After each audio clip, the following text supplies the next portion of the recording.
Hey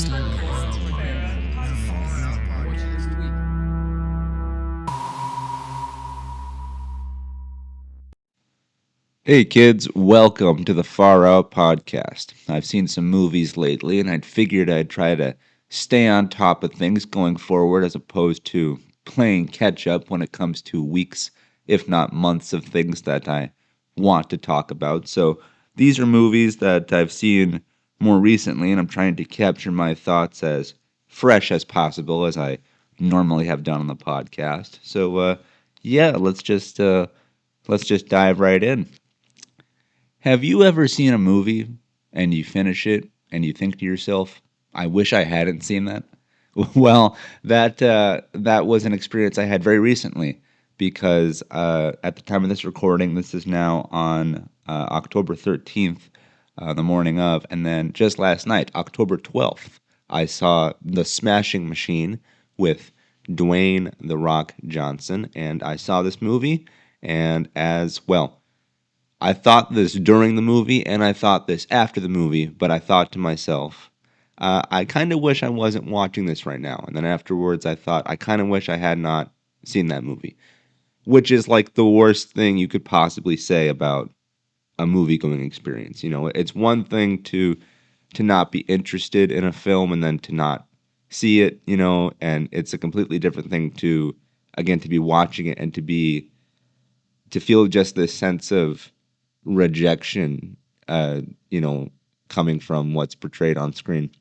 And look, movies are subjective. It's entirely based on taste. You know, I do not like horror movies. I don't like scary stuff. People love scary stuff. You know, you can name on one hand how many, quote, scary movies I like, you know, whereas again, some people, that's their bread and their butter, you know, they're subjective. And like, you know, some people hate, you know, the Star Wars prequel films. You know, they don't like Episode One and Jar Jar Binks and Attack of the Clones and all that.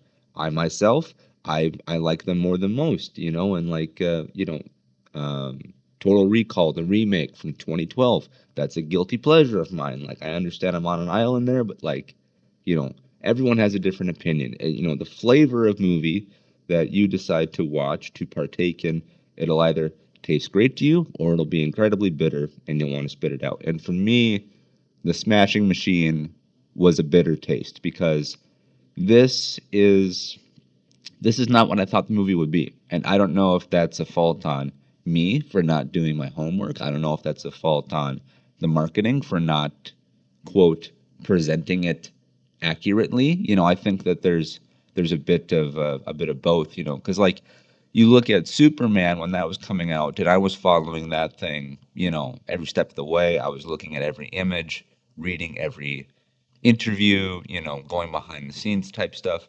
And with the Smashing Machine, it was really more or less just, oh yeah, I forgot that was coming out. I need to make sure I add that to the calendar. With the Smashing Machine, though, what initially got me interested was the fact that this movie stars Dwayne "The Rock" Johnson, who is a big action star, big movie star. Well, he's a big movie star, not just action star, but he's a big movie star, literally big and metaphorically big as well. And when you think of him, you think of the fun popcorn fare. You think of Fast and Furious first and foremost. You know, you think of G.I. Joe, you know, stuff like that. Then you think of more family friendly oriented stuff like Jumanji. He also provided his voice for Disney, for Moana. I mean, this guy is kind of a four quadrant actor in that he chooses to star in blockbusters, things that just have this wide appeal, that are going to make a big splash at the box office, that's going to have long lasting staying power, so on and so forth. He's an incredibly successful businessman because he understands his brand, he knows what he's about. And the Smashing Machine is essentially the antithesis of all of that, which in of itself is not a bad thing because this is him taking away the action, family friendly, popcorn fare movie landscape, and this is him inserting himself into a much more serious, much more dramatic role, a much more dramatic story that requires a lot more gravitas than his previous works. This movie is a straight drama. It's not an action film, nothing like that. It's a straight drama. It's a biopic. And this is him going for Oscar buzz. He's going after his awards. And at the time of this recording, there is buzz around him that he could get a Best Actor nomination for his role in The Smashing Machine, which is crazy because, again, when you think of Dwayne Johnson, you don't think of this serious, legitimate actor. He's an actual actor, yes, but you don't think of him in terms of his, skill set. You think of him as being bigger than life, really.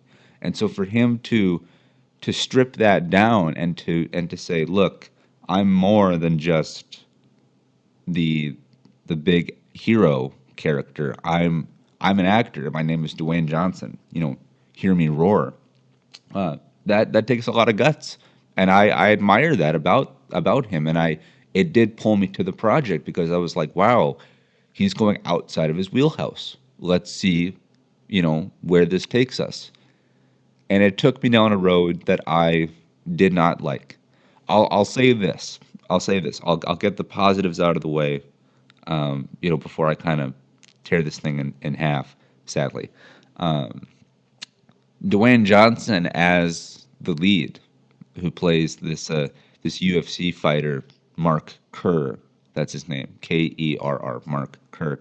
Uh, I don't know much about the UFC. I don't know much about Mark Kerr's story. Again, I'm really more or less getting taken to school on him as a person through this film, which I think is why I did not attach to it.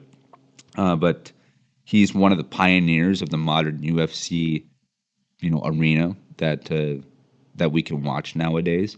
He was fighting and competing at a time when there weren't a lot of rules. Rules were being changed.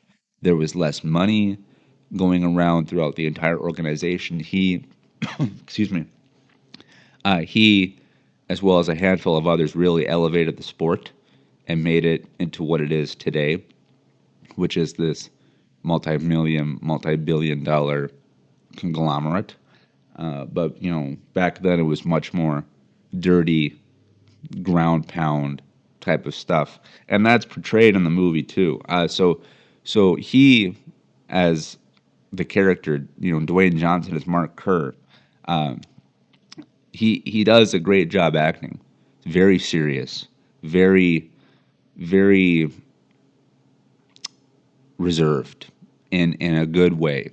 He treats this material seriously because I think that this means a lot to him, with him coming from the wrestling background that he has. And so his performance is great.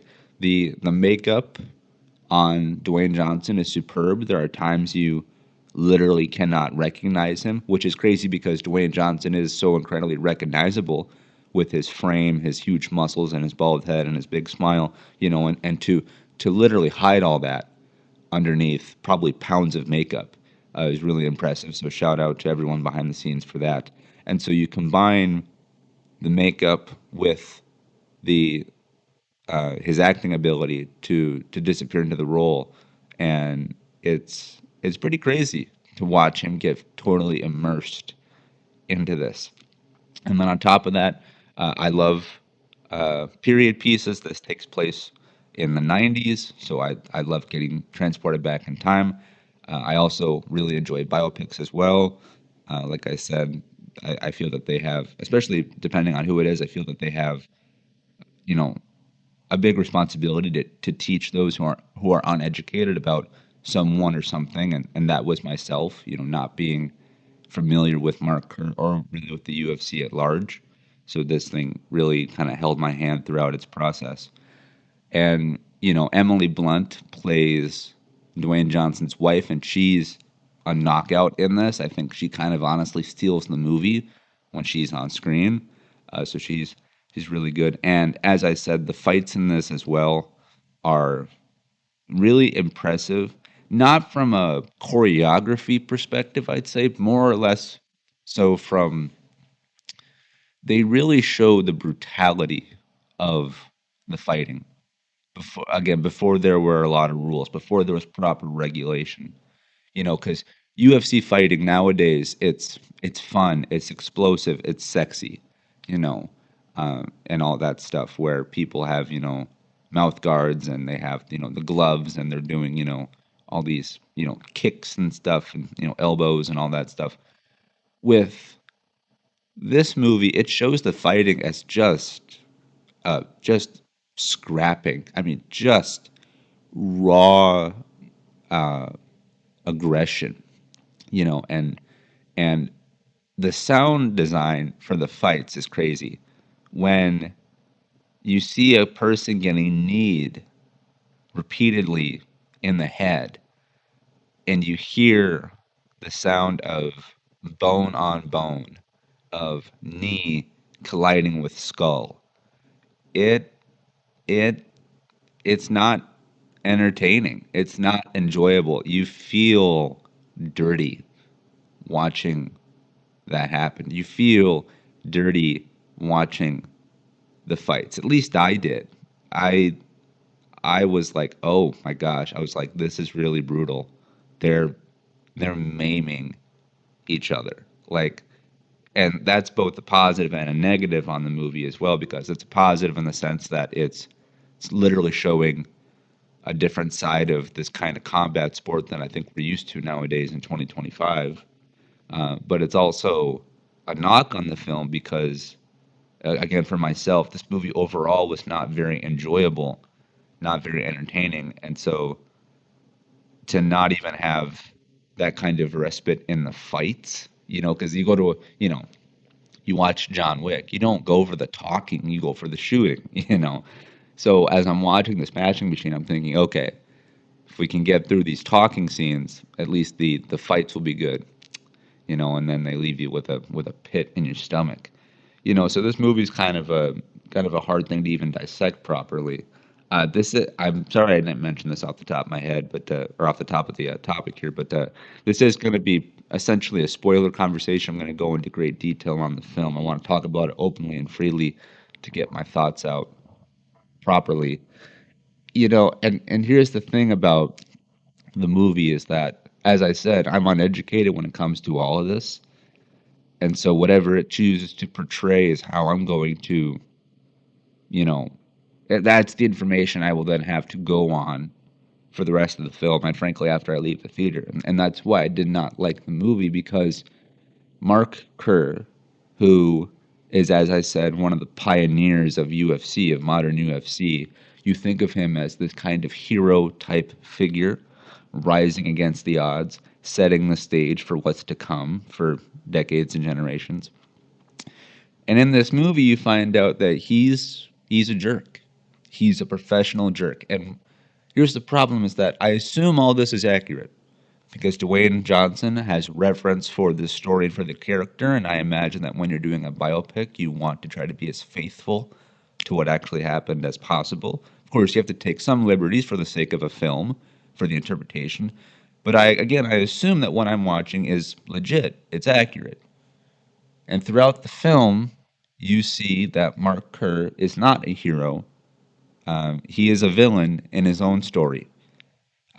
He's rude, manipulative. Um, he is aggressive. He's emotionally abusive, borderlining on physically abusive. He's physically abusive to himself and almost physically abusive to his wife, who again is played by Emily Blunt, who I think is, again, I think she really does steal the movie for most of the time that she's on screen. And yeah, you're following the protagonist of Mark Kerr, and you just don't like him. At least I didn't. He's so consumed by fighting, by wanting to win, that he is pushing everyone and everything aside, and nothing else matters. And he is so mean and dismissive of his wife. And his wife, Emily Blunt, is quite literally the the prime example of like the perfect wife. Like, and I don't mean that in terms of like hyperbole. And I don't know if this is again meant for exaggeration for the sake of the movie, but I mean, she she's perfect. She's everything that you could want in a wife. She's supportive, caring. She feeds him, nurses him back to health, wants to talk to him, constantly says, let me into your world. I want to know about you. I want to emotionally connect with you. She's not just some physical object for him. She's making an effort. She sacrifices. She puts up with his bull crap. And all he does is throw it back in her face, saying, "You don't understand me. You're making it all about yourself. You're trying to sabotage me. You're getting in my way. You don't know what you're doing. You're ruining my life." Like he is not a good husband to her, while she is a good wife to him. And it's so ugly. And again, if this is true, if this is how their relationship really did go down, I mean, just God bless them both, because that's such a dysfunctional relationship. And it's in those moments where you see what he does outside of the fighting that just makes you not want to root for him. And I don't mean to kill the person. I don't know Mark Kerr. I've never met him, obviously. If he's listening, and I know that you are, if you want to come on the podcast and talk, then let's do that. But like, this is the first introduction. This is my introduction to him. You know, like without properly being introduced to him, this is breaking the glass on him. For me, I'm getting introduced to him, and this is not a flattering portrayal. And so while I'm watching the movie, I'm watching this this ugly guy, not literally, but like ugly character wise. I'm watching this ugly guy make these horrible life decisions. He's ruining his life with opioids, trying to compensate for the physical pain he's feeling in the ring. He's neglecting his wife in every way possible.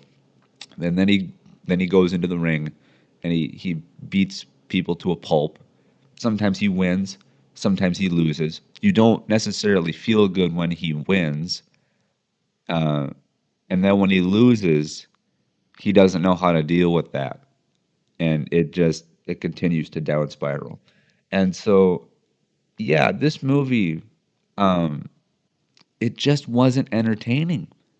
It wasn't enjoyable for myself.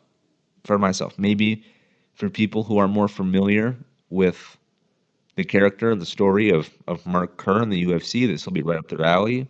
And for someone somewhere, this might be their favorite film. Hats off to them. But for me, sitting in the theater, I was constantly checking my watch. I I know this is a theater sin. You should not do this. I should not do this. I went on my phone a little bit. Thankfully, I was excuse me. I was more near the back of my theater, so there was, I don't think I disturbed anyone, but still, I know you shouldn't do that. But I was so bored. I was so disappointed that I needed some kind of escapism from the film, you know. And then it ended, and I was like, thank goodness that's over. And I just went home, and now here I am talking about it a day later. And I'll forget about this by the time, Halloween comes around. But yeah, again, I give credit to Wayne Johnson for getting out of his wheelhouse, out of his comfort zone. Excuse me. I think I have a little bit of a frog in my throat. But yeah, and like I said, it's a interesting biopic in the sense that I was learning stuff, and I like period pieces. I like seeing the locales. But as an actual piece of entertainment, I I did not get that out of this. And so, yeah, The Smashing Machine, uh, a well-made movie, but I don't think I can call it a good one, just because it did not entertain me, and I did not find it enjoyable. And so, if Dwayne Johnson wins any kinds of awards for his performance, great, go nuts. But yeah, when I look back on this movie, I will not think of it fondly, which is a bummer. But I guess I guess that's just what happens sometimes. Sometimes you go to the theater, you try a movie, and you know you taste its flavor, and it's either going to be great or it's sweet, or you're going to want to spit it out because it's bitter. And I found the Smashing Machine to be quite bitter in the end.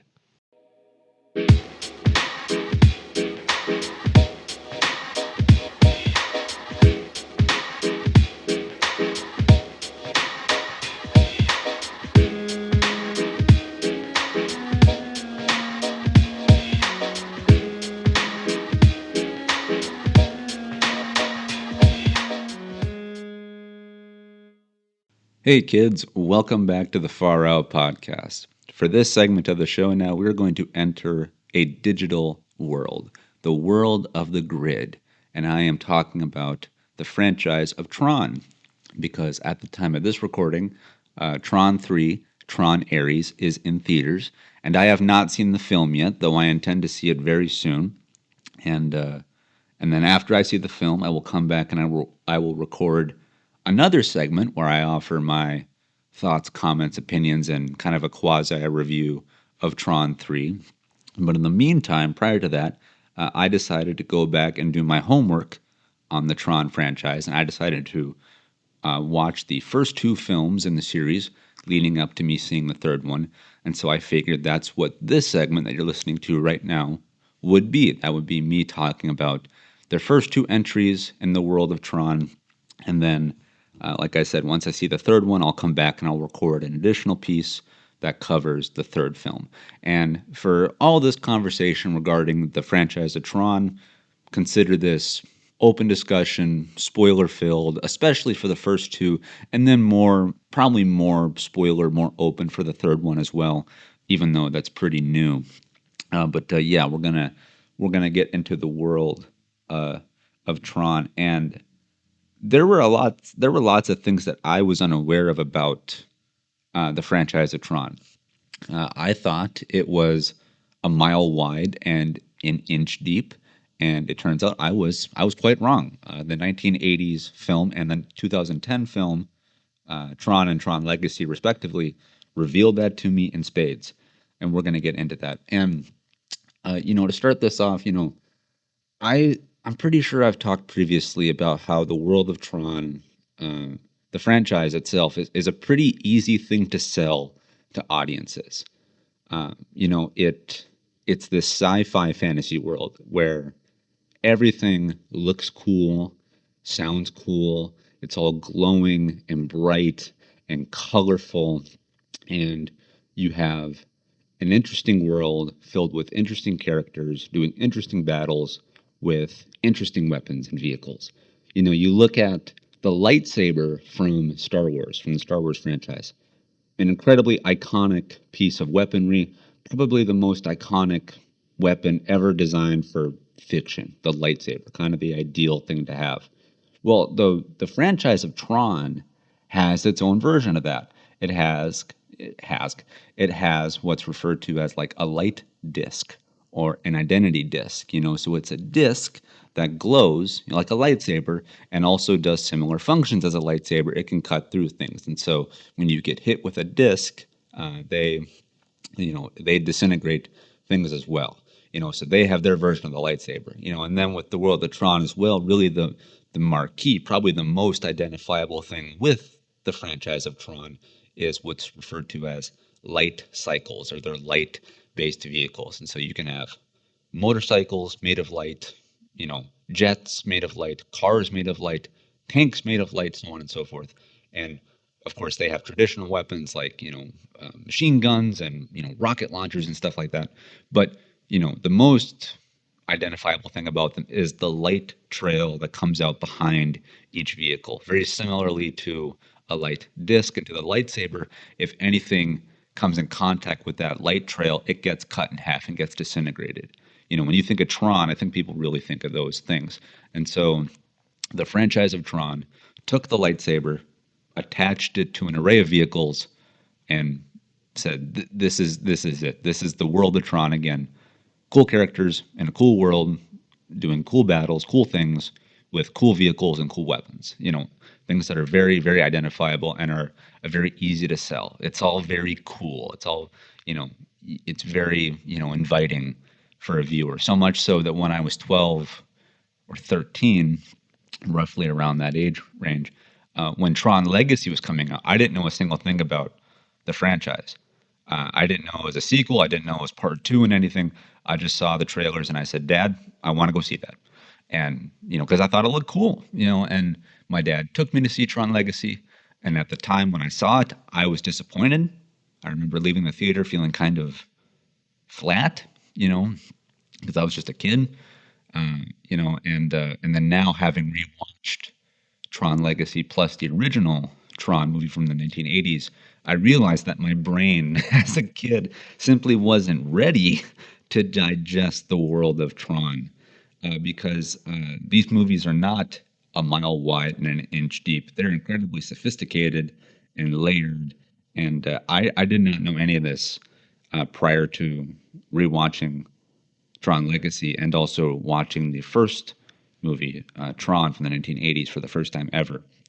So yeah, I went to school when it came to the franchise of Tron, and I had a lot revealed to me. And first off, let's talk about that 1980s film. You know, After I watched Tron Legacy and I was disappointed by it, I had no desire to go back and rewatch the first one because, again, I was disappointed by the follow up, and frankly, you know, the movies look completely different from one another. And that's just because technology had advanced so much in the decades between each film. You're talking about the first Tron coming out in 1980s versus Tron Legacy coming out in 2010. That's literally 3 decades worth of a technological leap. So you compare them, they're completely black to white, so on and so forth. So, going back now and watching that first film, I realized that the world, while it looks completely different, there is still absolutely a charm to it, and the colors and the zaniness of it, they all bring this sense of character and the sense of identity to it that really Tron Legacy more or less perfected. And so, from a visual perspective as well, Tron has always been a visual marvel. As I see now when I look at it from the 80s, and I think, oh, this must have blown their minds. Whereas now I'm like, ugh, this looks kind of weird. But I digress. But what's interesting is that not only were there changes so much from the visual side of things, but there's a lot going on in the literal storytelling of the Tron franchise. First and foremost, and this was news to me, and perhaps it's news to most viewers. Tron, while the name of the franchise is not the name of the world that the characters inhabit, in the universe of Tron, their world where everything takes place is referred to as the grid, the gaming grid, or just the grid, because it's a play on computers, a computer grid. So it's called the grid, So whereas in Star Wars you have the planet Tatooine, the planet Mustafar, you have these places you can go to. In the franchise of Tron, you have the grid. That's where you can go to. That's the digital frontier. Tron, where the franchise gets its name, is a character in the universe. He's not a place, he's a character. Not even really the central character, he's just a character. Think of like Han Solo to Luke Skywalker. Luke Skywalker is the main guy, but Han Solo is still a main player, just not, the full focus of the attention. Yet the world is named Tron based after the character of Tron. Okay, that to me was also news as well. Because it had been a long time since I've seen Tron Legacy, and I've never seen Tron before from the 1980s. So, okay. So the world is called the Grid. There's a character named Tron, and now I'm kind of, I got a little bit of a foundation here. But I remember in Tron Legacy, the main character of the story that you follow, or one of the main characters from the franchise, his name is Kevin Flynn, played by Jeff Bridges. He's the main character of the 1980 film, and then a second, kind of a co-lead to for Tron Legacy. But Kevin Flynn is one of the main characters of the film. Again, very, much akin to like a Han Solo or a Luke Skywalker type. Okay. Well, in Tron Legacy, Kevin Flynn, who's on the grid, is referred to as the creator, the overseer, more or less the lord of the grid, because he's been there for such a long time and knows all these things that he's had this much interaction with it that he has amassed all this knowledge. He intricately knows everything about the grid, and he knows that because he's the creator of the grid. He's the guy, the human that made the grid. Okay, so that's what I was led to believe based off watching Tron Legacy and all that stuff. Going back and watching Tron, the 1980s film, I I'm led to believe that Kevin Flynn did not make the world of the grid. He's a key player in it, and he does have an understanding of it. But the 1980s movie never explicitly says that he made the grid. In fact, in the movie Tron from the 1980s, there's a lack of explanation for a lot of things that go on in this movie. First and foremost, Kevin Flynn, Jeff Bridges, main character, never explicitly said to be the creator of the world, though he is described as the creator in the sequel. Okay. Well, his real motivation in the film is that he's a part of this company called NCOM. NCOM is the creator of the technologies that is used to create the world of the grid. So that's the parent company where you get the access to the technological world. Okay. Kevin Flynn is not the head of NCOM. He, in fact, is just kind of he's a programmer himself, and he's smart. He knows what he's doing. He's capable. So capable, in fact, that while he works for NCOM, he's making video games. This is what's said in the movie, is that he's making video games, just arcade-based stuff, real blast and easy to use, fun to play type things. He's just looking to make money, and stuff like that. Just, he's not trying to, create the next source of life, in the digital landscape. He's just working for this company, and he's trying to make products for the company. So he makes these games, and whatnot. Well, someone inside the company of NCOM, known as Dillinger, recognizes that Kevin Flynn is making these things that are going to become incredibly successful. He goes in and he steals the files, and Kevin Flynn is ousted from the company and whatnot, kind of leaves in shame, and Dillinger takes the credit. And he presents to the board, I have these video games, and NCOM becomes a rising star. Dillinger he moves up the social ladder, becomes uber successful, uber rich, and Kevin Flynn is left with nothing because his creations were stolen. But again, his creations in the movie are described as video games, not the grid. So okay, I'm still here and whatnot. But let's talk about the world of the grid for a moment here too, because this is an important piece of context that is also never fully explained either. The franchise of Tron is shepherded by the Disney Corporation.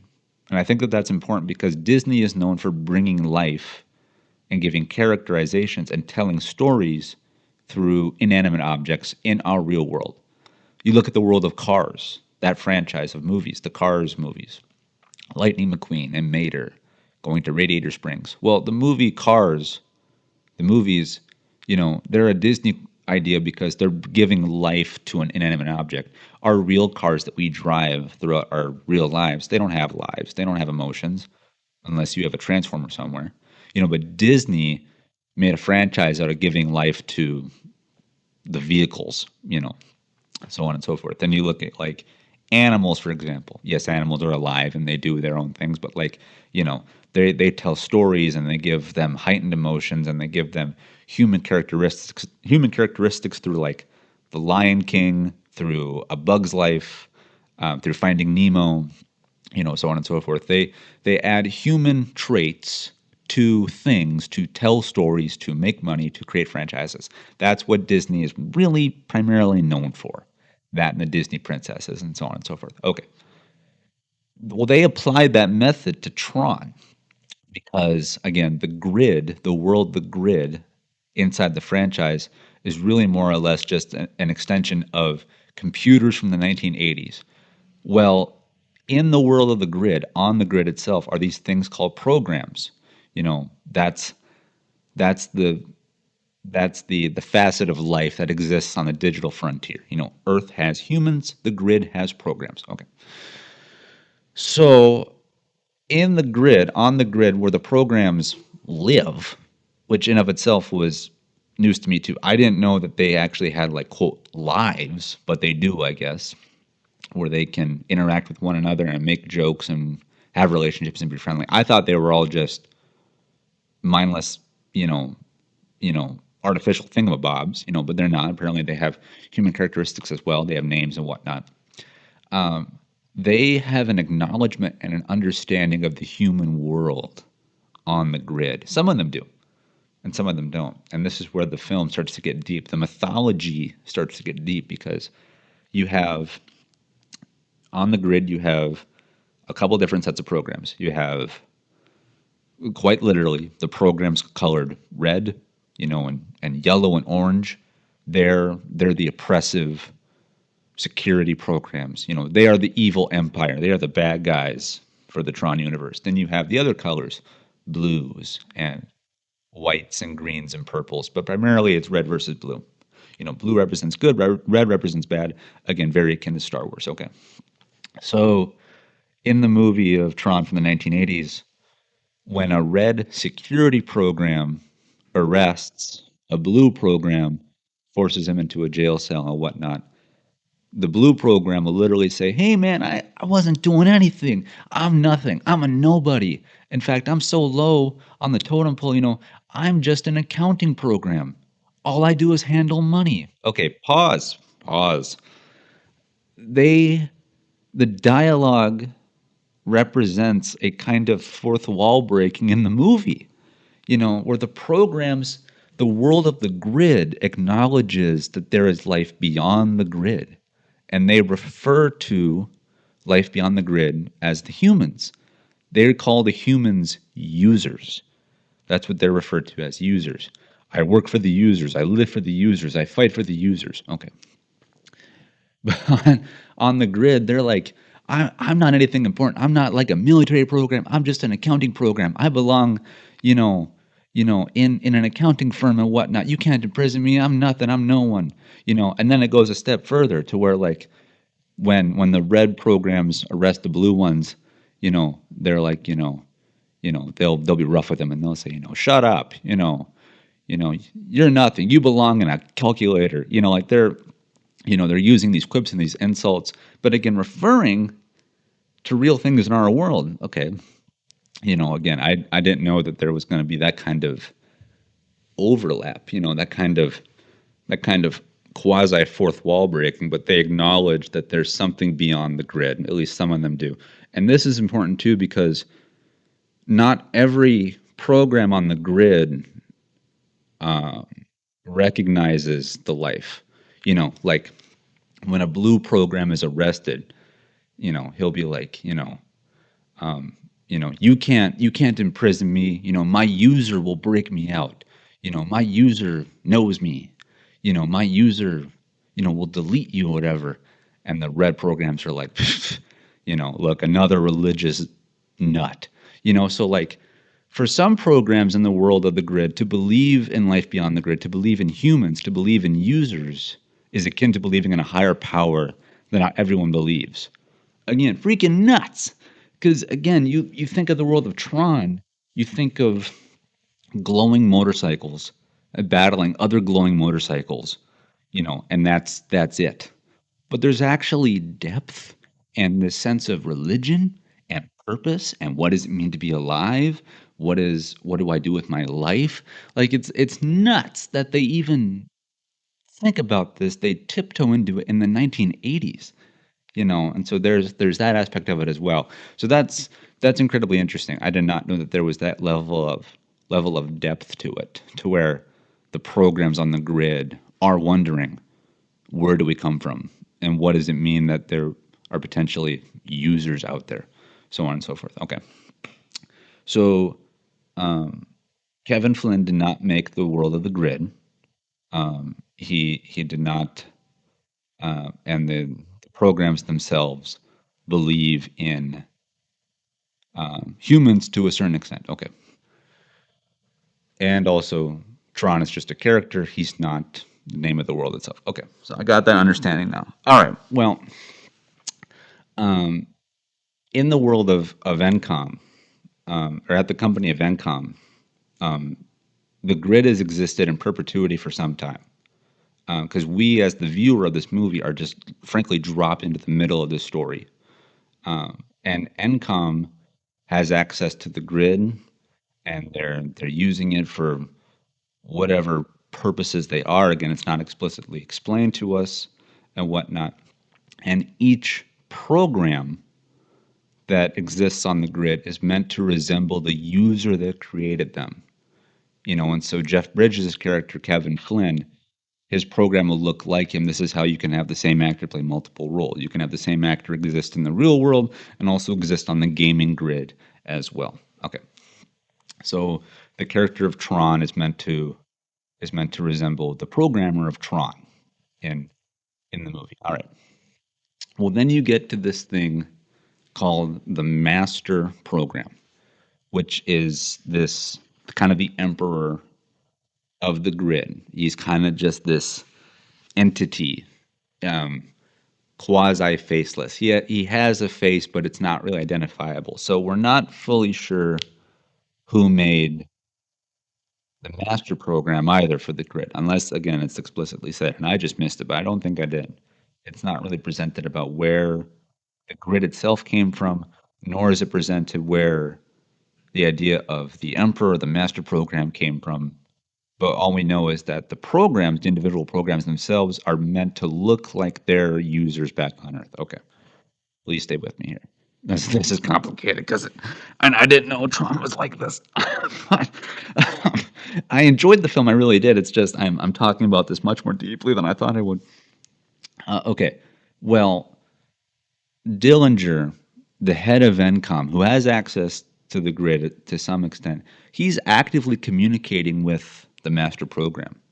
So much so that they almost have like a friendly, rapport with each other, where Dillinger will log into his computer and he'll say, sorry I'm late, master program. Sorry I'm late, MC.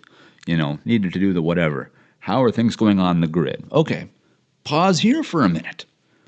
This is the 1980s. Like they're talking essentially to an AI in a digital world, and everyone on Earth is just acting like this is hunky dory.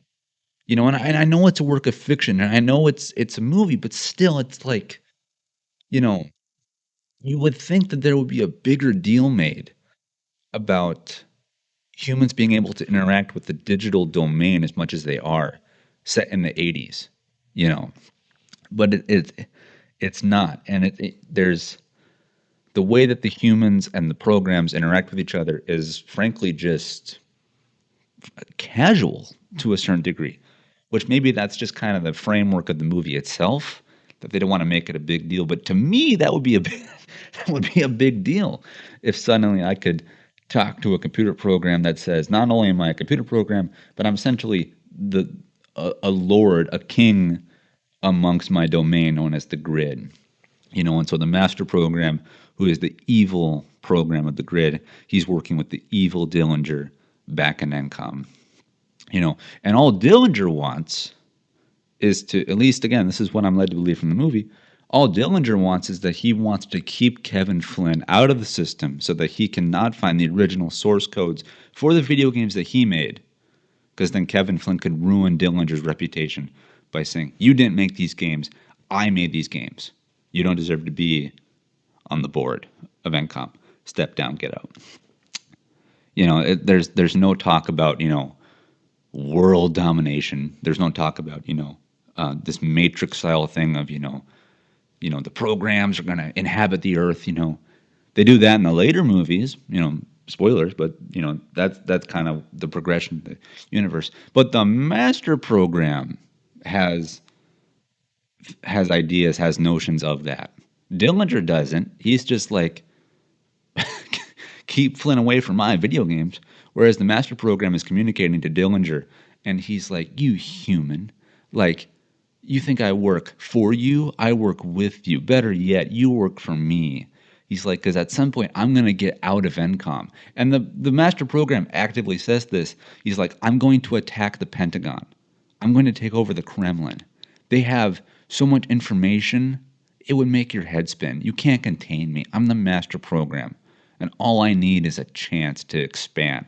Whereas Dillinger is like, "Bruh," and all this stuff. So again,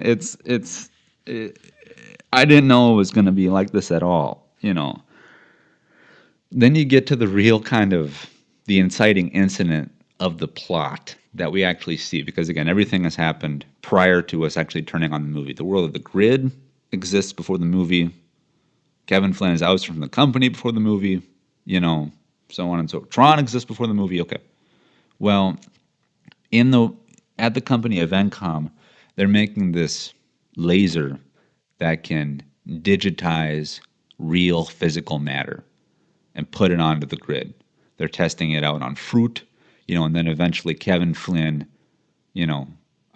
gets sucked into the laser, and he, as a human, goes onto the grid, and this is the plot of the movie: is that a human enters the computer world, has to fight in the computer world, has to fight on the grid to not only save himself but to save the programs and liberate it from the inside out. Okay. So that goes on, and Kevin Flynn, he's doing this thing because he has an understanding of the world of the grid, because he's a human, he's a programmer. He made some of the programs for the grid, but he himself did not make the grid itself. So he's not like this. It's not like he's this god. You know, he is a little bit in the sense that he, as a user, has more access than the programs do. And so when the programs see Kevin Flynn interact with things on the grid, they're like, "Oh my gosh." They're like, "Are you a user? Are you one of them?" He's like, "I am." He's able to like build things and destroy things and so on and so forth. And so it's interesting. It's interesting how deep this thing gets. Again, it appeals to religion, to science, the evolution of life, stuff like that. But it's kind of wrapped in this vignette of video games, because Tron in and of itself is essentially a video game, and then Dillinger and Kevin Flynn are preoccupied with the source code for video games to take over the company of Encom. Never mind you again that this master program is literally threatened to enter the Pentagon and the Kremlin, but whatever. At the end of the day, all this stuff aside, the lack of explanation, the lack of real acknowledgement of the depth that goes into the existence of the franchise of Tron, the movie from the 80s is fun. It's charming. The stuff outside the grid is just as interesting as the stuff on the grid. Jeff Bridges is a fun lead. He's quirky enough and charming enough himself to carry it. It's fun. I really enjoyed it, and I had put it off for years from watching it, just from the visuals of it alone, because I thought it looked so bleak compared to Tron Legacy that I said, nope, not for me, man. But then, like I said, when Tron 3 started to come on, I went, I need to do my homework, do my due diligence. And so I decided to watch Tron from the 80s, and I'm glad I did. Really good movie. I enjoyed it. It's just, if you decide to watch it, I think you should. This is a recommendation. It's not as simple of a watch as I thought it'd be. It's not as straightforward. When you start to ask questions about the world of the franchise of Tron, you start to ask questions about the world of the grid. You're like, well, where did this come from? And what does it mean if this does that? And what does it mean about this? Like, this might be one of those movies where it's like, don't look into it too deeply. don't ask questions. Just watch. Maybe that's how you're meant to view it, but for me, as they were talking about these things, I was like, wait, I want to know more. I want to know more. Can I know more? Well, Then you get to Tron Legacy, which follows the same kind of trajectory as the first film did. Whereas Tron from the 1980s is set in the 80s. Tron Legacy is made in the 2010s and is set in that time frame as well. Okay. Um, excuse me. Excuse me. So fast forward. So, and again, spoiler for, Tron from the 80s. Kevin Flynn survives. He gets out, comes back to Earth, takes over Ancom, becomes the whatever. Okay. Well, Tron Legacy picks up decades later, and now we have to fill in these gaps in the stories as well. And the Tron Legacy presents itself that throughout the times of the movies, across those decades, Kevin Flynn has been going back into the grid repeatedly to explore it, to tinker with it, to better understand it, to become more the overseer that the programs think that users are just themselves. All right. So he's going into it constantly, just working on stuff, trying to better understand the digital frontier and how it can better humanity as a whole. Well, in Tron Legacy, the movie starts where Kevin Flynn gets locked in the grid. He cannot get out. And so his son, Sam Flynn, is the main protagonist of Tron Legacy, trying to understand why his father left him, then actually realizing his father disappeared. Where did he disappear to? He disappeared to a place called the Grid. How do I get to the Grid? Sam gets on the Grid. Sam looks for his father. Boom. Tron Legacy. All right. Okay, so first of all, in Tron 1980s, Kevin Flynn does not have a son. So between the two movies, somewhere, Kevin Flynn had a son. All right. The mother is never explicitly mentioned who she is. For me, that matters because that could have had some relevance to the development of the characters, but whatever. It said that the mother has just passed away. Fine, whatever. And then Kevin Flynn is lost for decades in a digital world, just amassing information. All right. Sam enters the world of Tron, the world of the grid, excuse me. And of course, now we're in Tron Legacy. So everything looks like $1 billion. The visual effects are better. The lights are better. The sounds are better. It's all atmospheric. It's much more grand. It's visually stunning. It's amazing to watch. All right. Sam Flynn goes through trials. He gets his identity disc. He's fighting in the disc wars, which are essentially lightsabers. He's fighting in the light cycle arena. He's learning how to do that, and it's great and it looks cool. And I'm like, yeah, baby, this is it. This is what Tron is meant to be. He's meant to be. Excuse me. The world of Tron is meant to be this cool. Excuse me. This cool, fun, colorful battle arena. Which again is surprisingly deep. Sam Flynn is on the ropes. He's a human acting in the world of the grid. He's out of his element. He's about to get killed, in the grid games, as it were. He gets intercepted, gets saved by this companion named Cora, who is a female program. She saves him, rescues him from the games, and takes him to see his father. She takes Sam Flynn to see Kevin Flynn, who is much older and has been on the grid for many decades. Okay. So she takes him back to Kevin Flynn's hideout, where he's been in seclusion. And he tells him some stuff, but not all the stuff. In my opinion, neither of them ask really important or pressing questions. First and foremost, Kevin Flynn's, castle, his safe house, his bunker.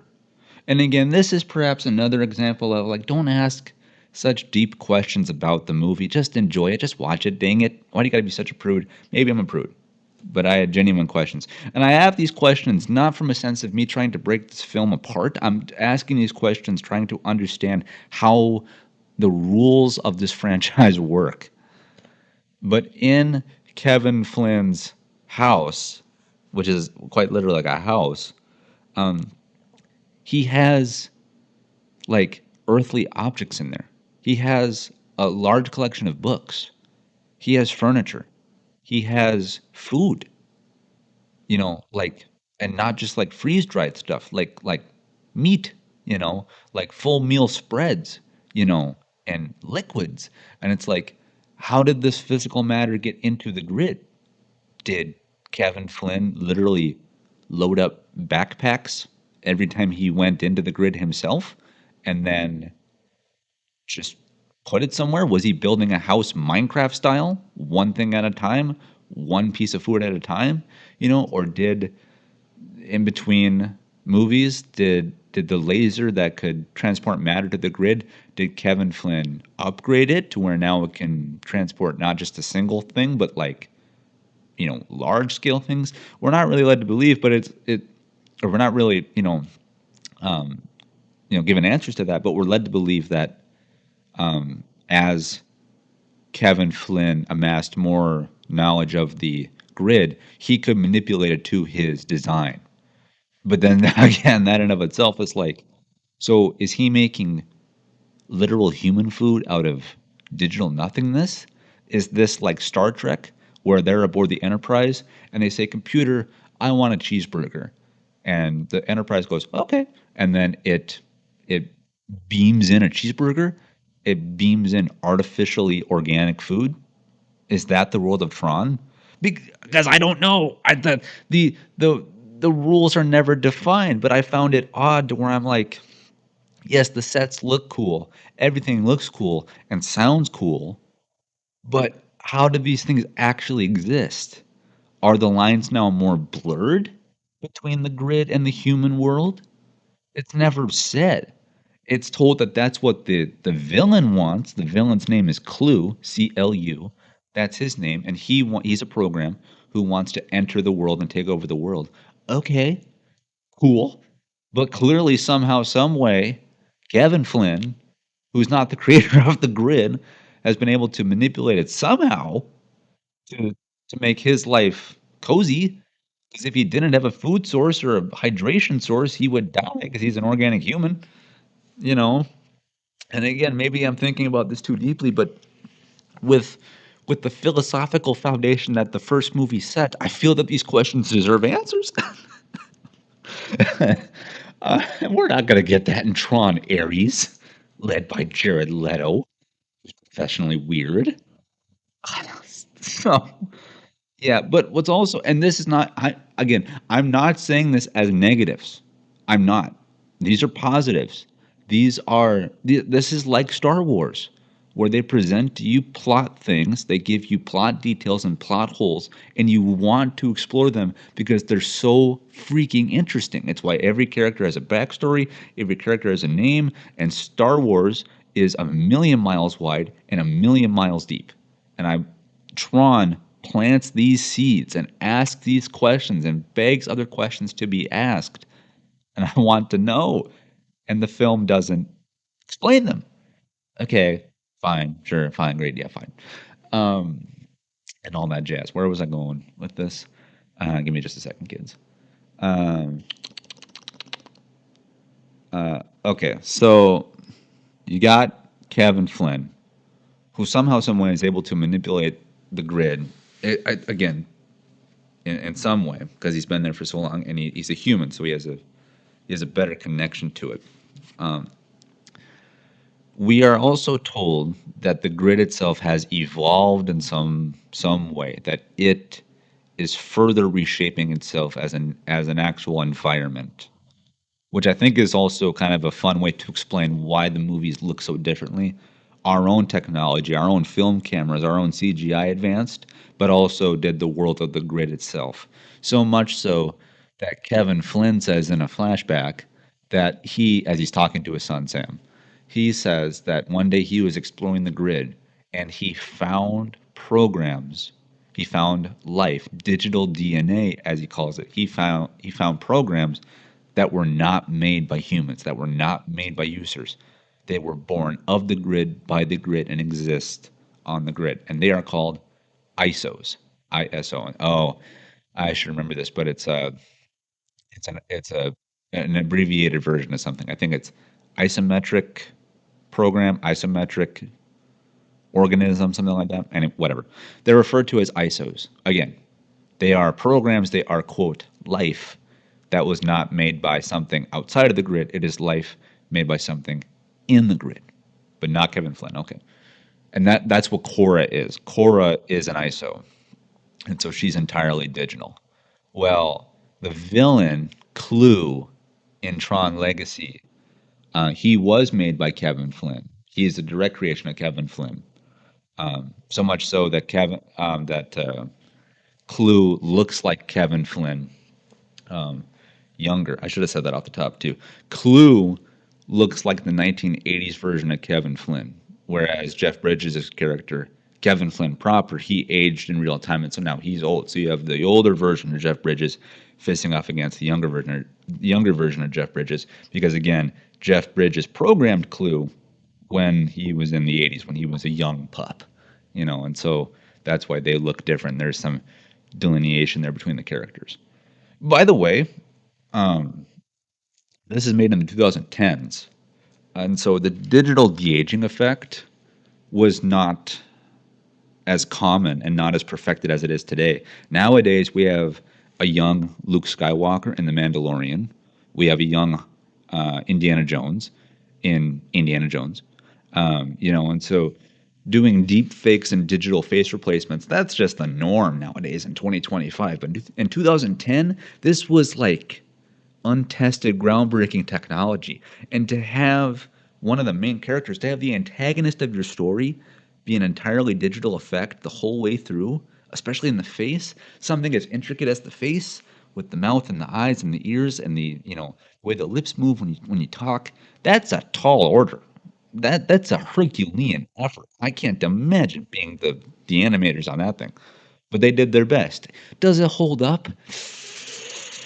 Not greatly. Looks a little rubbery, looks a little stiff. But again, upon rewatching the film, I was like, whereas Tron from the 80s must have blown the doors off people in the 80s. Watching it today, watching Legacy today, I was like, oh my gosh. I was like, they were really cutting their teeth on something new here. Like, good for them. God bless them. Okay. So anyway, getting back to the actual plot here. Clue, he's programmed by Kevin Flynn. Kevin Flynn says, "You're my program. You're going to make the perfect system. You should aspire for perfection, whatever that looks like, because eventually the grid is going to impact the world in some way, and we're going to eliminate poverty, eliminate sickness. We're going to reshape the earth through the unlimited potential and the unlimited knowledge of the grid." All right, great, fine, good. Well, this, of course, means that Clue takes this this mission of his to extreme measures. He aspires for perfection, for controlling the grid, for mastering the grid. He doesn't want to just help the Earth progress. He wants to invade the Earth and take it over. And he views the ISOs, these original programs made of the grid, by the grid, for the grid, as being imperfections. And so begins the purge of the ISOs. Very similar to the Jedi purge from Star Wars. There's a lot of parallels between Star Wars and Tron, now that I think about it. Funny enough, both now owned by Disney. But anyway, there's this purge. Clue and his army, his brigade, take out the ISOs, and Kevin Flynn goes, "Oh my gosh, he's eliminating, the potential, the digital DNA. Good Lord, it's all going to hell in a handbasket." And um, uh, Kevin Flynn watches the ISOs get massacred. He ends up finding one, saving one, ends up being Cora. She's the last one. That's her relevance to the whole bit. The character of Tron, who formerly fought with and alongside Kevin Flynn throughout the first movie and is briefly seen in the second movie in Tron Legacy. Tron is presumed to be killed and is recreated into the character of Rinsler, which is, he's so freaking cool, and all that stuff. And he's kind of, if Clue is the new master program, if he's the new emperor, Rinsler is the Darth Vader of that. So, that's the villain dynamic going on in Tron Legacy, you know, and stuff like that. Then you have Kevin Flynn with Sam Flynn, master and apprentice type deal. Again, more parallels to Star Wars now that I think about it. And so yeah, and so then the battle ensues. You know, Kevin Flynn and Sam Flynn reunite. They have a conversation that's not nearly as deep enough, not nearly as philosophical enough as I'd like it to be. And then they realize they got to stop Clue because now that Sam got into the world of the grid, that means that Clue can get out of the world of the grid. And so then this is the rest of the movie where they're going and they're trying to figure out how to stop Clue while also getting themselves out without Clue following them. And they go and they do all these things. And again, while they're trying to get all this information, they're encountering different programs. Different programs on the grid apparently have their own lives, very similar to the 1980s movie. They go to a nightclub, a neon nightclub, which literally features Daft Punk. The actual musical artists of Daft Punk are in the movie Tron Legacy, and they are the DJs of this club.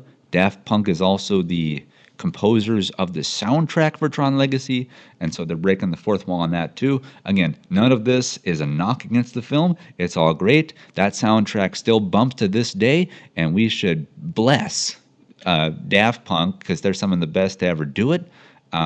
They have since retired. They decided to end the group.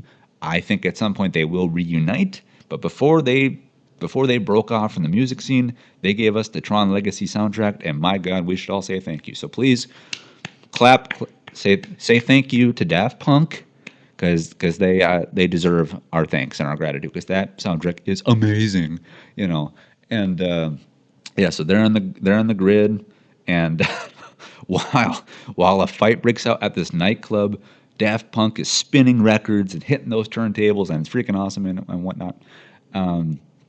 And then again, everyone's trying to escape and get out.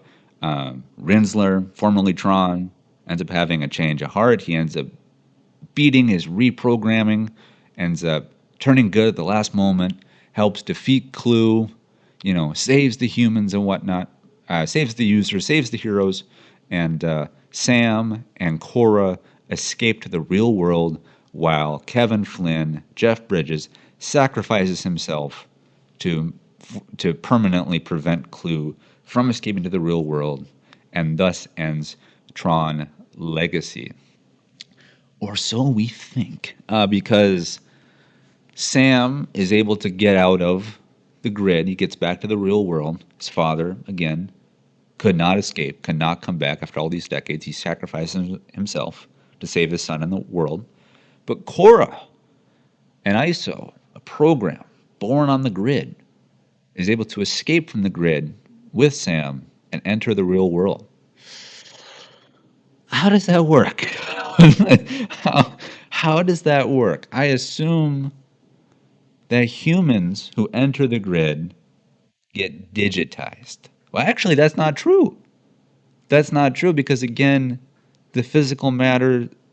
Again, these are the questions. The physical matter on the grid exists in the state that it's brought in.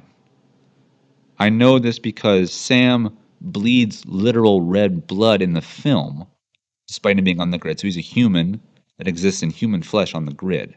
And also the food that Kevin Flynn eats and the products that he built his house with, exist in the same substance that they were digitized in. Good Lord, this franchise. So when you take something into the grid, it's the same. When you take something out of the grid, how does that work? What does that mean? Cora gets out of the grid. These are the last closing minutes of the movie. Is she not made of flesh and blood? Is she a hologram? Is she made of light that you can touch? She looks like a human. She's played by a human actress, spoiler alert. So they could clearly just slot her in there. But I want to know how she functions in the real world. How does a program function on Earth? Apart from a computer. And this is what Tron Ares appears to be doing, is that now the world of the grid is going to enter the world of Earth. as opposed to vice versa. But Tron Legacy already did that. They bookended the film with that. They opened that door. But it doesn't appear that Tron Ares is picking up that ball. Again, I'm recording this portion of the podcast prior to me seeing Tron Ares. I'm hoping I'm wrong. I'm hoping that there is some acknowledgement of Legacy because Legacy very much laid the groundwork for Tron Ares. And I talked about this on a previous episode of the podcast as well. I'm just reiterating my points. But the world of Tron, the franchise of Tron, um, can be so incredibly deep. But none of the movies have really dive in. They just kind of leave these breadcrumbs. Very Star Wars esque. Good for them, but please follow up on it. Because these are big sci fi, rich questions that deserve rich answers. And I would just hope that somewhere, someone, somehow, some way, that these stories can be expanded upon. Because everything I've said, despite me saying it with a hint of derision in my voice, these are not detriments of the films. They are just it. As a fan, I'm saying to Disney, I want more. Disney, if you're listening, and I know that you are, I want more Tron. And I hope Tron Ares is good, and I will report back to you in a couple of days. And then, regardless of that outcome, can I get a large Tron 4, please? Well, that remains to be seen.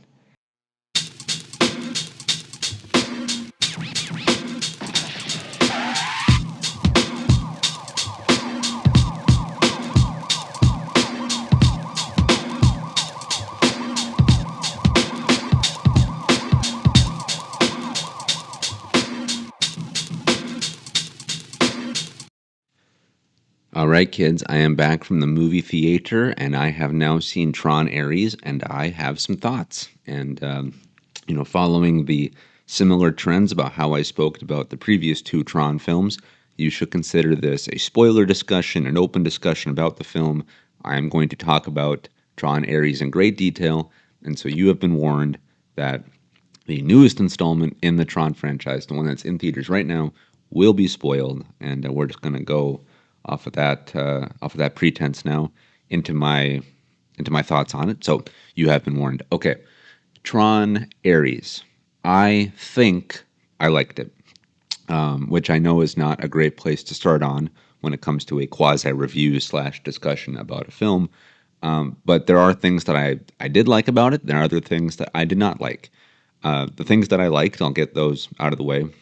Visually stunning, as expected, as presented, in the posters and in the trailers.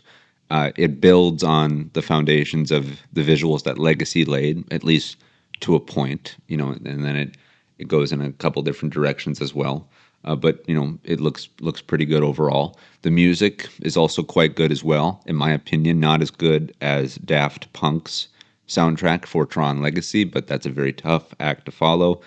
Though for myself, it did take some time for me to grow when it came to Legacy's music, but over the years, I've grown really fond of that soundtrack and that album. But just leaving the theater for Tron Ares, I thought the music was fine, but I wasn't necessarily craving more of it. But again, it could follow a similar trajectory for how Legacy's soundtrack impacted me. And I'll say this too, for as much as I ragged on Jared Leto being included in the film and my kind of questioning of him being given the lead role of this film with his antics and stuff, I thought he was fine. I thought he did good. It's not like he really elevated the film for me, but he did not drag it down either. I thought with him being the main character, with the plot that he was given, with the material that he was given, I thought he did fine by the character, and he was good. I still would have preferred someone else in that main role position. Especially, I wish it could have been Sam Flynn, continuing on with Legacy. But again, with the amount of Jared Leto that we got, it was fine. But as I mentioned with Legacy and Sam Flynn, I think that for me the biggest problem with this movie, and I think the biggest fault of the movie, is that this is not a direct follow-up to Legacy. And I think the film wanted to have its cake and eat it too when it came to how do we continue the story where we previously left off in the Tron universe? Because, again, as I talked about with Legacy, Tron Legacy quite literally builds on the legacy of the first film. It now brings in Kevin Flynn's son, known as Sam, and he's navigating the grid, and then he ends up discovering Cora, who is this program that was born of the grid, and so she's not programmed by a user, and then at the end of Tron Legacy, it has to deal with Sam escaping the grid, Kevin Flynn being, kind of dissolved into the grid, and then Cora escaping with Sam. And so now she is a program brought into the real world. And that in of itself raises questions, very interesting questions about how that works. And I really wanted Tron Ares to expand upon that. And they quite literally don't. They do in a I don't know, adjacent way as opposed to a direct way.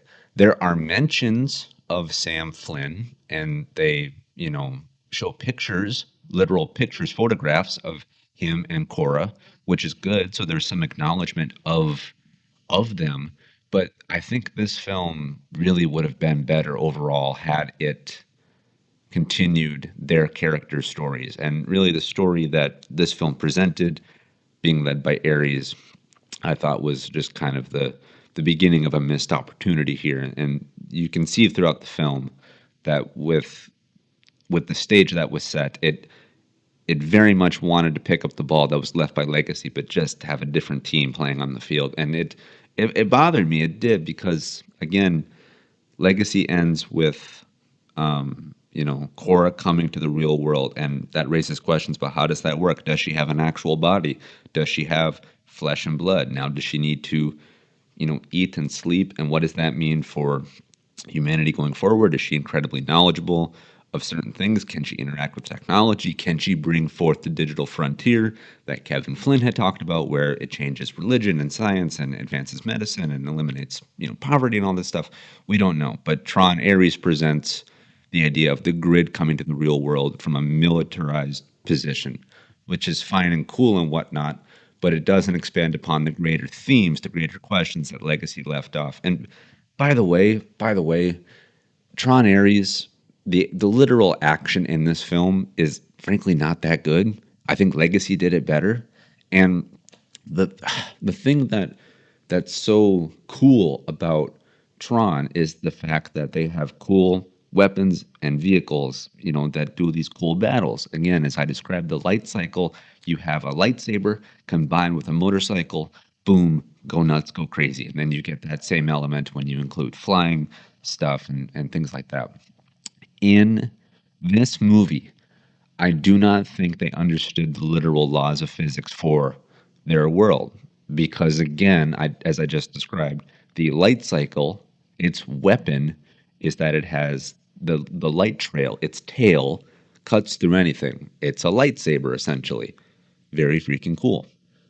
There are points in this movie where the light trails are touched by objects and they are not cut. And it bugs me because in Tron Legacy, it's very apparent that if you make contact with the edge of the light, much like a lightsaber, if you make contact with it, whatever you touch it with, whether it be your arm or part of your car or whatever, that's going to get chopped off. And it doesn't need to be an actual slice. If you get caught in its path, if you happen to run into the side of the light trail, so the flat side, not the edge, if you happen to run into the wall it presents, you blow up and you have to deal with the consequences. In Tron Ares, that is not always the case. There are literal cars driving on Earth streets in downtown LA who quite literally bump into the light trail. And they don't disintegrate and they don't get destroyed. And it's like, what's going on here? And then you have humans, you have literal human characters interacting with the light to where they're literally touching it and their hands are not being chopped and stuff like that. And it's like you need to establish some consistency with the physics of the world. That, or you could say, hey, look, the light interacts differently inside of Earth's atmosphere. It doesn't always cut things. You have to have force, you have to have momentum, you have to hit it right on the edge, but they don't explain that. So the coolness of Tron went down a bit because they did not explain properly the parameters in which the technology of the grid interacts with the earthly world. They do to a point in that when programs are brought into the real world, they can't stay physical for forever. They're on a timer. In fact, the timer is 29 minutes. I don't know if that's anything specific or if they just chose a number out of a hat. But Jared Leto and his body and his light cycle and everything like that, he can only exist in the real world on Earth for 29 minutes at a time. And he's looking for this program, this piece of this algorithm called the permanence program, to essentially make him and his assets permanent. That's what he is trying to accomplish.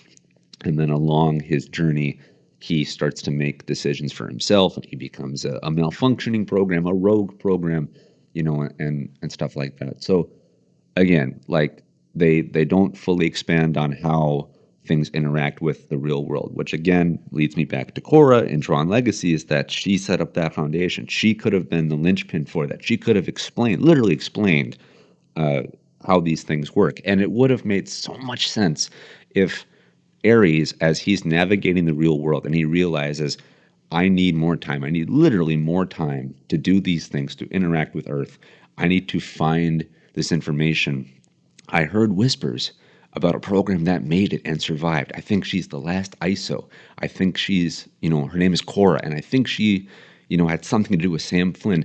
If they were made the plot if they were made the MacGuffin of this movie, makes so much more sense. You don't need Sam and Cora to be the main characters. I would have liked that. I would have preferred that. I would have chosen that had Disney called me. They did not. But if you just had Ares pursuing them, pursuing more of the Flynn family, and again what legacy left behind, I think that would have been great. But again, this movie doesn't even run parallel to Legacy. It's like it runs on a completely different street, and then occasionally they take a side street and get closer. Again, where they mention Sam Flynn or they show a picture of Cora. But again, Legacy laid so much of the foundation that this movie wanted to be, and Ares seemingly did not acknowledge what it was walking into, and stuff like that. And on top of that as well, the world of Tron, this is maybe a minor thing, but for me, it remains completely true. The world of Tron is much more presented in a much more cooler color palette. White, blue, green, so on and so forth. Red is a very aggressive color, which, again, is the whole point of this film. His name is Ares. He's named after the god of war. I get that. But, like, the literal way that the light cycles look on Earth and the way that their light trails are emitting light and their disks and how they operate and everything like that, it just looks better and cooler when the colors are colder as opposed to warmer. So again, the whites and the blues. And again, spoilers for this, but at the end of the film, Ares changes colors. He goes from red to white, or like a light blue, and he frankly looks better than he did when he was colored red. And so it's like, it's simple design things like that to where it's like, you should make this as appealing as possible. And like the light cycles, they have a new design and they're fine, I guess, but they don't compare to the light cycles of Tron Legacy. And the discs have a new design as well, but I think Legacy just did them better. Everything that Tron Ares does, I think Legacy ultimately does better and did better. And again, I think it was just a real missed opportunity to not have a more direct follow-up to Legacy. And look, Sam and Cora are not in this, but at the end of the film, they very much cement what I just mentioned a few minutes ago, how Ares should have been looking for Sam and Cora at the end of the film when he does get the permanence program, so he exists now in the real world. He has essentially one life. As he goes into the Earth, he's looking at this article about Sam and Cora, and so we're led to believe as a viewer that he is now going to look for them to continue his journey. And by the way, the parameters in which in which Ares now exists in the real world after the the permanence program goes into him is not explained fully either. At the beginning of the movie in Tron Ares, when Jared Leto comes to the real world, Evan Peters, who plays kind of his handler, who is interacting with the grid, he says, he says Ares is impressive. He's super fast, super strong. He does not need to eat, sleep, hydrate, do anything like that. Now I took that as literal. I did not take that as hyperbolic language. I took that as this is literally describing why he is better than your common soldier because there's less restraints on him, like needing again to eat and sleep and stuff. Ares then gets the permanence program into him, and then you know he's told by Kevin Flynn, who's in this movie, and somehow, some way. Well, I'll talk about that too. But Kevin Flynn tells him, "Look, you are now going to get access to the permanence program. You're going to have one life. Don't waste it." Ares goes back to Earth, turns into the color blue, white, light blue, whatever, and so now, okay, he has one life. So if he dies, he can't come back. There's no reprogramming available. All right, cool. In the end of the film, or near the end of the film, when he's fighting his former teammates, because now he's had a team change, he bleeds. He bleeds real blood. So I'm led to believe now that Ares was made human. I think so. Now he does have to eat, sleep, hydrate, go to the bathroom, stuff like that. I think so. Then by association, that would mean that Cora has the same weight, has the same parameters as well. So now is she technically a human too? I don't know. Are they androids? I don't know. They don't explain these things, and these are questions I want answered. I want to know the framework and how this stuff works. And getting back to Kevin Flynn, played by Jeff Bridges, good to see him too. But I'm confused as to how he exists in Tron Ares. It's visually cool because this is also a problem too. I just said it's visually cool, but it presents itself as a problem that's not fully explained. Um, as Ares is going through the real world, he encounters people from Encom who are able to transport him to and from the grid because, again, he's on a timer until he gets the permanence program. He's on a timer of 29 minutes. So after 29 minutes, he has to get reatomized back into existence, and then he can continue his quest from where he left off. All right. Uh, at one point, and I literally just saw the film, but I can't remember why this happened. He's cut off from the grid he's used to, the one that he's known from, the red. Everything is red and black because he's red and black. He's cut off from that grid, and so now he has to go into a separate grid, which is described as Flynn's original grid, which looks like the 1980s Tron original movie. Like they literally do the visual. There are 1980s style visuals in Tron Ares, and so now the janky, weird visuals that I described from the first movie, that's what Jared Leto interacts with. And so he has an old retro-looking light cycle. There's the old original binary bits that are talking to him in yes, no code. His face, his skin is literally more of kind of a gray, bluish color. Like it was great to see. It was really cool to see that direct callback to the original film, much less Tron Legacy.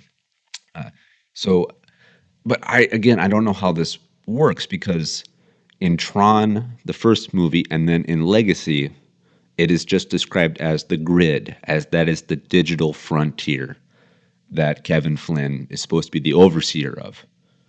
And now in Tron Ares, we are led to believe that there are multiple grids, where there is the grid that Ares occupies, and there is the grid that Kevin Flynn now occupies, which I'm not even sure how Kevin Flynn survived, because at the end of Tron Legacy, he sacrifices himself to absorb Clue to prevent him from escaping to the real world. So now there are two separate grids. Perhaps a grid came into existence upon Kevin Flynn's sacrifice.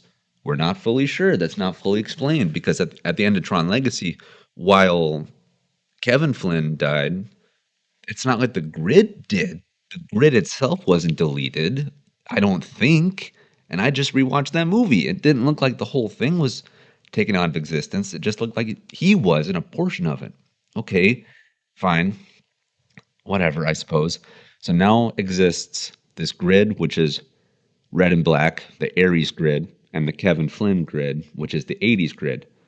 Well, does that mean also that the blue grid from Legacy is separate as well? Are there now three different grids that interact with each other? And what's the overlap? Not explained. And then Kevin Flynn, as I said, he sacrifices himself at the end of Tron Legacy. Thankfully, in Tron Ares, this question is directly asked. When Ares goes back to the 80s grid and sees Kevin Flynn, he asks him, I don't understand, like, are you alive? Or, like, what are you? He directly asks that. And Kevin Flynn says, I'm here as a cause of you. I'm presenting myself because you're here, which means I'm thinking about this now in terms of like a force ghost. It's where they're not always around, but they're going to be present to give wisdom and guidance when it's required.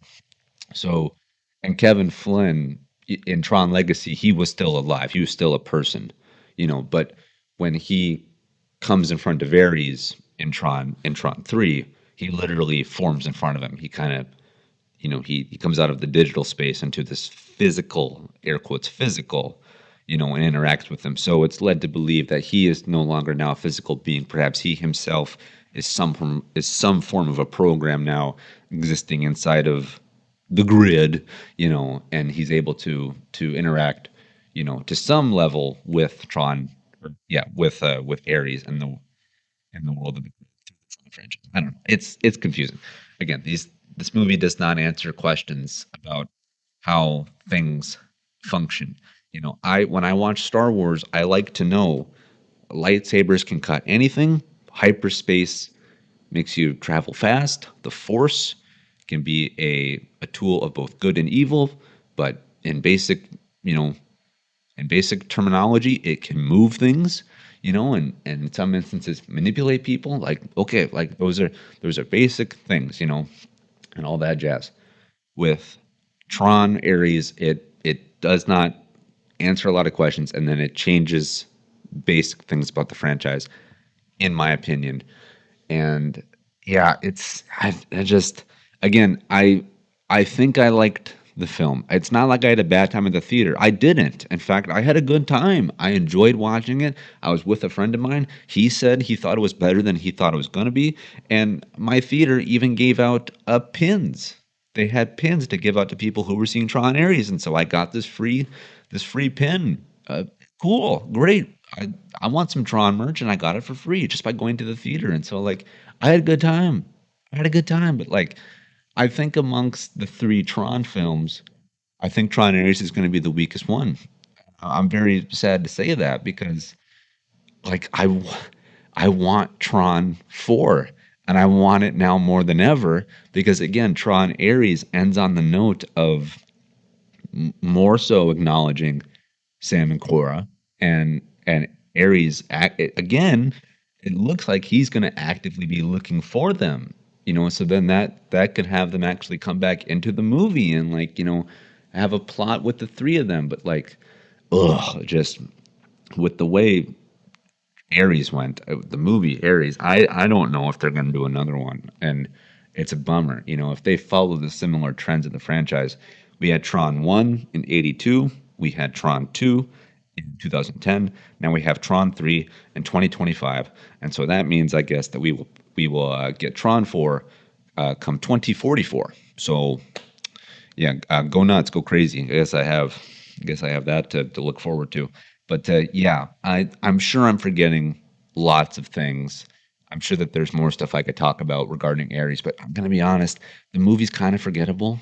I hate to say it, it kind of just is. And I just saw it. I just saw it. But yeah, I I mean, there's other things I could talk about. Sure, like they bring references back to the master program from Tron One, and they reference Sark, or is it Stark? No, I think it's Sark, who was an enforcer in the first film. Stuff like that. But yeah, again, there are nice breadcrumbs. There's nice Easter eggs in this movie that could be expanded upon. But the actual meat on the bone, if Tron Ares were a plate of food, the meat, the main course, is not to my liking, nor is the side dish of mashed potatoes, but the corn and the green beans, the fixing on the side. That's where I'm like, hey, these are pretty good, man. Leave that other stuff away. I just wish I had more corns and green bean, but what are you gonna do? But hey, look, I'm glad I saw it, and I hope more people do. I hope the film is supported because again, I want Tron 4. I just really hope I don't have to wait until 2044 to see it, but fingers crossed. Fingers crossed, because the franchise of Tron is cool, and yeah, and I want to see a continuation of Sam and Cora's story. Oh, and by the way, minor nitpick again, as I previously found out, Tron is not the name of the world for the franchise. The grid is the digital world. Tron is a character in the movie. He's a side character. Tron, the character, is not in Tron areas. Again, just you know, again, it's like calling it, you know, um, you know, doing a Star Wars movie called Luke Skywalker. The search for, you know, the Force or something, and then Luke Skywalker isn't in the movie. Again, just small nitpicks, I guess. But if you're gonna have a movie called Tron, you should probably show Tron, at some point. But whatever. But yeah, Tron Ares, good, not great. Glad I saw it, but probably forgettable. But hey, Tron 4 2044. Looking forward to you. All right. So that'll do it for this episode of the podcast, and I'll see y'all later. So yeah, remember to mark the calendars for 2044.